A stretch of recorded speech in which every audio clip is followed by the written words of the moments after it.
kasa. Jėj! Nu, o tas grybas... Kas čia radai tokie? Grybą. Tai tas grybas koks? Ar valgomas? Valgomas? Kazys sakė, kad valgomas. Čia yra ūmėdė. Čia yra ūmėdė. Palaikysiu.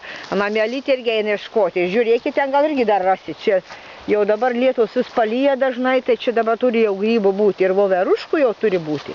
Jau kanturgos yra, tik nepaklausiau. Tos mėlynės, palauk.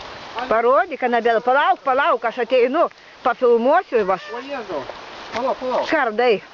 Ne ūmėdė irgi. Irgi ūmėdė, neparodyk kokį. Ruda.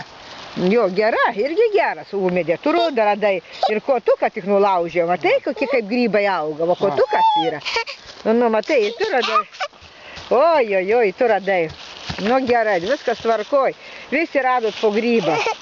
Dar ieškosim, dar rasim. Nu, gerai.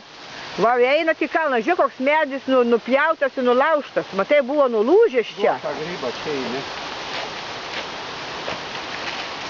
Aš filmuoju dabar, va. Eisim prie nuo tiltelį jau matosi, tuoj pamatysim, mes eisim pro... Va, parodysiu, gal matysis čia dabar, kur mes... Čia krūmai, dabar va, eisim, ten toks tiltelis matosi. Pereisim į kitą pusę. Jo, kitą pusę eisim, o tos... tvenkinio, o matosi ten, va, mes esame ten pernais metanoj pusėj kepėm dešreles, o dabar eisim ten. Nu, jau jie lekia.